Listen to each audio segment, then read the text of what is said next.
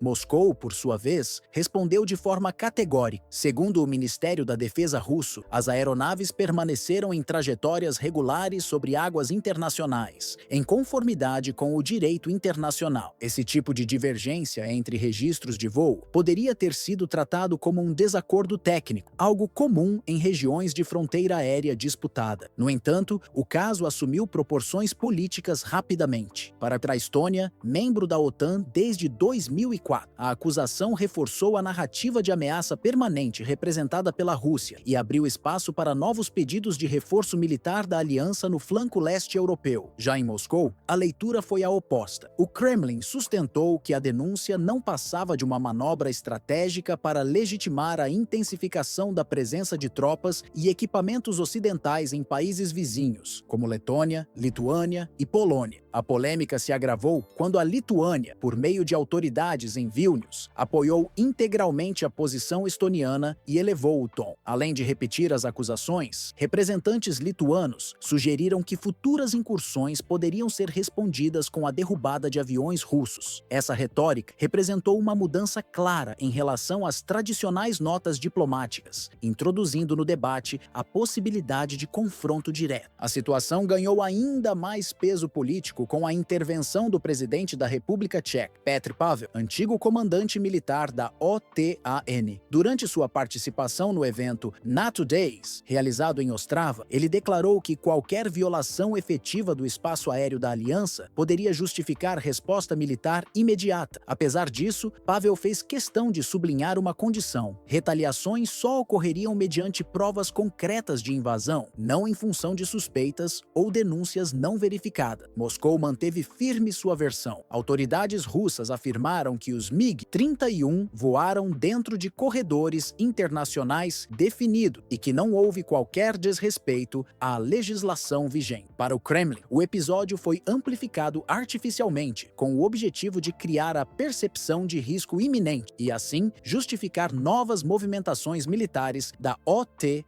em países fronteiriços com a Federação Russa. Analistas de segurança europeia apontam que a situação segue um padrão repetido desde a anexação da Crimeia em 2014. Denúncias rápidas, ampla cobertura midiática, pressões diplomáticas e, em seguida, o envio de contingentes adicionais para a região. Nesse ciclo, a Estônia costuma aparecer como a primeira voz de alerta. A Lituânia reforça o discurso e outros governos europeus, como os da Polônia e da República Tcheca, validam a narrativa. Moscou responde, publicando mapas de voo, registros técnicos e declarações oficiais em defesa de sua posição. O impacto concreto desse cenário é a transformação gradual do Mar Báltico em um dos espaços mais militarizados da Europa. Nas últimas 2 décadas, exercícios navais têm se intensificado, assim como o deslocamento regular de tropas da OTAN para países como Estônia, Letônia e Lituânia. Aeronaves de reconhecimento da aliança circulam constantemente pela região, enquanto caças russos mantêm presença ostensiva para mostrar capacidade de reação. Esse ciclo de demonstrações militares acaba alimentando uma lógica de vigilância permanente, na qual cada manobra é interpretada como alerta e cada sobrevoo como sinal de provocação. Para os países bálticos, que possuem fronteiras diretas ou proximidade com a Federação Russa, a situação é utilizada como argumento político para exigir maior proteção de Washington, Bruxelas e demais aliados da OTAN. A memória histórica de ocupação soviética durante o século XX fortalece esse sentimento de vulnerabilidade, criando um discurso de urgência sobre a necessidade de escudos adicionais e presença militar contínua. Em Tallinn, Riga e Vilnius, a narrativa oficial é de que qualquer descuido poderia abrir brechas para ações hostis. Já para Moscou, a leitura é radicalmente diferente. O Kremlin enxerga nessas acusações e pedidos de reforço um pretexto político para legitimar a expansão militar ocidental em sua vizinhança. Do ponto de vista russo, acusações não comprovadas servem como combustível para a instalação de mais radares, bases avançadas e contingentes de soldados estrangeiros próximos às suas fronteiras, ampliando a pressão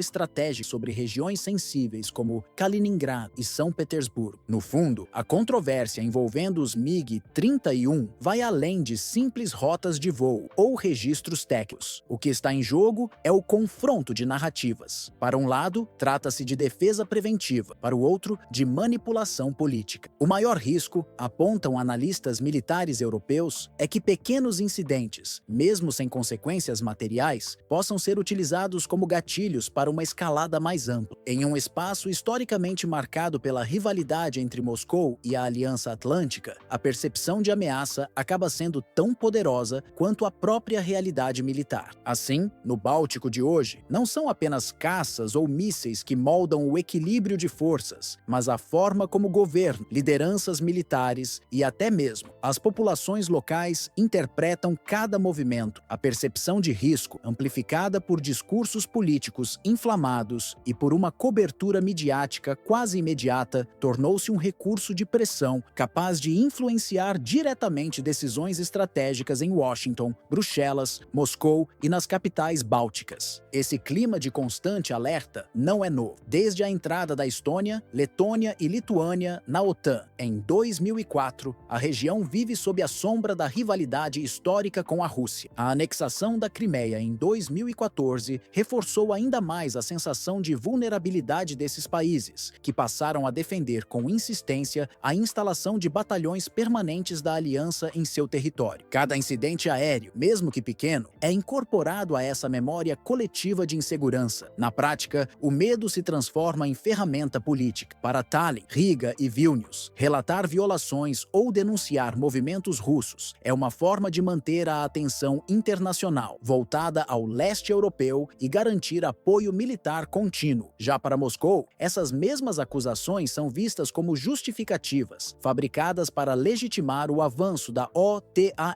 em direção às suas fronteiras, ampliando a pressão sobre regiões estratégicas como Kaliningrado e São Petersburgo. O resultado é um ciclo que se retroalimenta. Cada denúncia provoca novos debates nas arenas diplomáticas. Esses debates reforçam pedidos por exercícios conjuntos da OTAN, e tais exercícios, por sua vez, aumentam a sensação de vulnerabilidade, alimentando ainda mais a narrativa de ameaça. Trata-se de uma engrenagem difícil de interromper, pois cada etapa legitima a seguinte. No caso do Mar Báltico, essa dinâmica é intensificada por sua geografia peculiar. Trata-se de um espaço relativamente estreito, onde estados pequenos como Estônia, Letônia e Lituânia compartilham fronteiras e rotas marítimas com a Rússia, ao lado da proximidade estratégica de Kaliningrado, um enclave russo fortemente militarizado entre a Polônia e a Lituânia. Essa configuração faz com que qualquer movimentação, seja a de um caça supersônico ou de um navio de guerra, seja interpretada como mensagem política e militar. Nos últimos anos, exercícios de larga escala, como o Defender Europe, conduzido pela OTAN, e o Zapad, organizado pela Rússia, têm sido usados como demonstrações de força que vão além do treinamento. Eles funcionam como recados explícitos sobre a capacidade de resposta imediata em caso de conflito real. O peso da percepção é tão significativo quanto os fatos objetivos. Governos bálticos, apoiados por Washington e Bruxelas, utilizam a ideia de risco constante para justificar pedidos de novas bases, radares e sistemas antimísseis. Moscou, por outro lado, interpreta essa mobilização como parte de uma estratégia deliberada para cercar seu território e reduzir sua margem de manobra. Assim, a narrativa de ameaça torna-se não apenas reflexo de tensões históricas, mas também um instrumento ativo na construção de políticas externas e alianças militares. No fim, no Báltico, o medo não surge apenas da rivalidade herdada da Guerra Fria, mas é continuamente renovado e instrumentalizado. Ele se transforma em ferramenta de poder, capaz de orientar decisões estratégicas e de moldar a forma como os estados interagem, definindo não só a segurança da região, mas também o rumo da política europeia como um todo. Nos últimos meses, a diplomacia russa intensificou sua atenção à América Latina, modificando um quadro que, desde o século XIX, foi dominado pela influência quase exclusiva dos Estados Unidos no Caribe. O que antes era tratado apenas como especulação diplomática se materializou em encontros oficiais realizados em Moscou, nos quais foram assinados acordos de impacto imediato. Essa movimentação reforçou o peso da Rússia na região e despertou reações em Washington, que historicamente considera o Caribe parte de sua esfera de segurança estratégica. Nesse contexto, a Nicarágua se destacou como principal articuladora. O presidente Daniel Ortega e o comandante do exército, general Júlio César Avilés, foram recebidos na capital russa para discutir uma agenda que abrange desde comércio bilateral até cooperação em infraestrutura, pesquisa científica e defesa. O ministro da Defesa da Rússia, Andrei Beluzov, deixou claro que não se tratava de uma visita de cortesia, mas de uma iniciativa voltada à consolidação de um eixo de colaboração prática com efeitos no curto prazo. Um dos pontos centrais das negociações foi a criação de um corredor comercial que permitirá à Nicarágua exportar café, grãos e outros produtos agrícolas diretamente para o mercado russo. Em contrapartida, Moscou garantiu o fornecimento de maquinário pesado, tecnologia industrial e assistência técnica. Para Manágua, essa abertura representa acesso a recursos e ferramentas de modernização civilização que antes estavam fora do alcance. Para o Kremlin, significa reduzir os efeitos das sanções impostas por Estados Unidos e União Europeia, demonstrando a fragilidade da estratégia de isolamento econômico. O simbolismo dessa aproximação é evidente. O Caribe, que desde a doutrina Monroe, em 1823, foi definido como área de influência prioritária para os Estados Unidos, agora passa a contar com a presença ativa de um rival global. A diferença é notável. Enquanto Washington responde com advertências e medidas punitivas, Moscou aposta em delegações oficiais, prazos definidos e implementação imediata de projetos. No plano geopolítico, a Rússia procura interligar seus territórios de interesse no leste europeu com essa nova frente latino-americana. As regiões de Donetsk e Lugansk, marcadas pelo peso industrial e pela experiência militar, foram apresentadas como potenciais fornecedoras de conhecimento. Kherson e Zaporizhia, com vocação agrícola e logística, ampliariam o intercâmbio de produto, e Sebastopol, sede da frota russa do Mar Negro, reforçaria a projeção naval dessa parceria. A ligação entre essas áreas e a Nicarágua cria uma rede de interesses que conecta o Mar Negro ao Caribe. Para os Estados Unidos, o impacto é imediato, sua supremacia regional é abalada e a narrativa de que alternativas ao modelo ocidental existem ganha mais força. Autoridades russas lembraram que a parceria com Manágua tem raízes nos tempos da União Soviética, demonstrando continuidade histórica. Representantes nicaragüenses, por sua vez, recordaram bloqueios e sanções que o país já enfrentou, ressaltando que a cooperação com Moscou fortalece sua capacidade de resistir a pressões externas. A rapidez da implementação também chamou atenção. Delegações russas viajaram a Nicarágua poucos dias após as assinaturas, e autoridades centro-americanas confirmaram visitas ao Donbass para alinhar novos projetos. Essa agilidade contrasta com a lentidão de fóruns ocidentais, muitas vezes marcados por debates prolongados sem medidas concretas. Líderes latino-americanos celebraram os acordos como um marco histórico, afirmando que a cooperação não ficará restrita ao campo militar e econômico, mas se estenderá à cultura, à educação e ao esporte. Essa amplitude reforça a ideia de que não se trata de uma aliança passageira, mas de um projeto estruturado para o longo prazo. Do ponto de vista político, a Nicarágua se apresenta como um ator regional que deixou de atuar de forma periférica para ocupar espaço no debate estratégico hemisférico. A parceria com Moscou dá a Manágua condições de resistir a pressões externas que, por décadas, se materializaram em sanções econômicas e tentativas de isolamento diplomático. Ao alinhar-se com a Rússia, o governo de Daniel Ortega procura não apenas reforçar sua defesa frente para Estados Unidos, mas também abrir novas rotas de cooperação econômica e tecnológica que podem servir de modelo para outros países latino-americanos. Para o Kremlin, esse movimento vai além da simples assinatura de acordos. Ele reforça a imagem de Vladimir Putin como líder que se apresenta ao lado de aliados em momentos decisivos, oferecendo alternativas concretas em contraposição à política de coerção praticada por Washington e Bruxelas. Moscou explora esse contraste para projetar sua narrativa de um mundo multipolar, onde a soberania de cada estado deve ser respeitada, sem imposição de bloqueios ou dependência exclusiva de um único centro de poder. Em última análise, os entendimentos firmados em Moscou transcendem o campo econômico. Eles apontam para a consolidação de um bloco político emergente que questiona de forma aberta a visão histórica do Caribe como espaço reservado para interesses norte-americanos, consagrada desde a doutrina Monroe no século XIX. Ao reposicionar-se como palco de disputas globais, a região demonstra que governos locais estão dispostos a exercer protagonismo e a adotar estratégias coletivas para afirmar sua autonomia. Esse reposicionamento não se limita ao Caribe, ele repercute em todo o continente, sugerindo que a América Latina pode construir canais alternativos de cooperação com potências externas como a Rússia e até a China. O efeito imediato é simbólico, a demonstração de que existem escolhas além do eixo tradicional Washington-Bruxelas. Mas as implicações de médio prazo podem ser ainda mais relevantes, incluindo mudanças na arquitetura diplomática da Organização dos Estados Americanos, OEA, e o fortalecimento de fóruns regionais como a CELAC.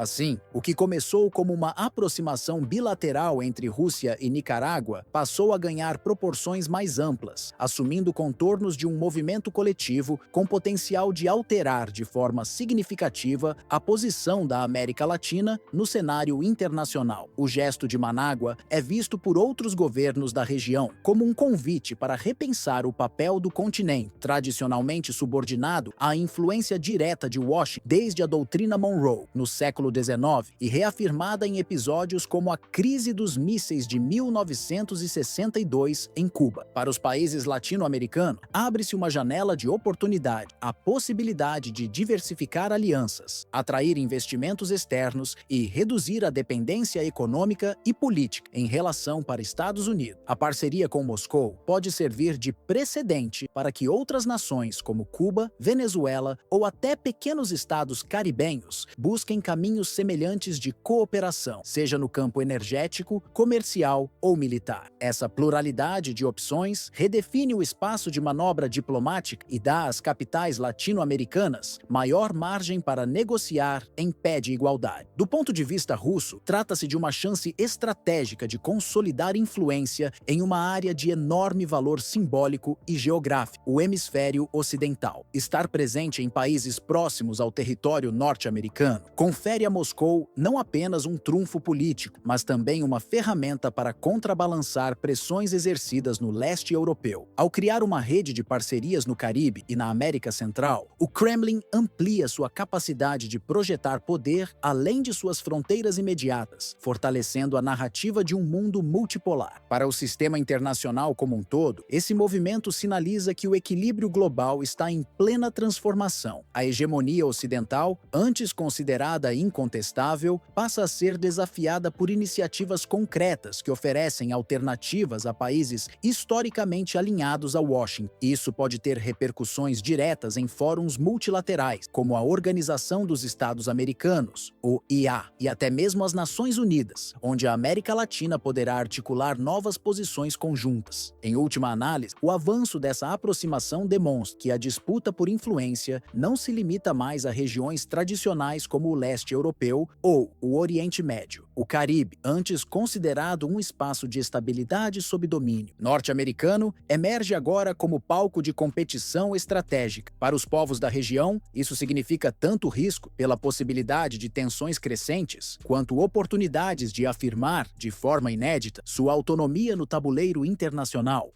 Nas últimas semanas, o conflito no leste europeu entrou em uma fase ainda mais intensa, com ataques que atingiram de forma coordenada algumas das principais cidades da Ucrânia. Kiev, capital do país, foi alvo de drones e mísseis disparados pelas forças russas, enquanto localidades estratégicas como Dnipro, Poltava, Odessa, Chernihiv e Sumy também sofreram bombardeio. As ofensivas não se limitaram a posições militares. Linhas ferroviárias, subestações elétricas e áreas civis foram duramente atingidas, ampliando a percepção de que nenhuma região estava fora do alcance das operações. Na capital, a rotina da população passou a ser dominada pelas sirenes de alerta e pelas explosões noturnas. Durante várias madrugadas, drones do tipo Geranium sobrevoaram diferentes distritos de Kiev, provocando pânico generalizado. Milhares de civis se refugiaram em porões de prédios residenciais ou nas estações de metrô, que desde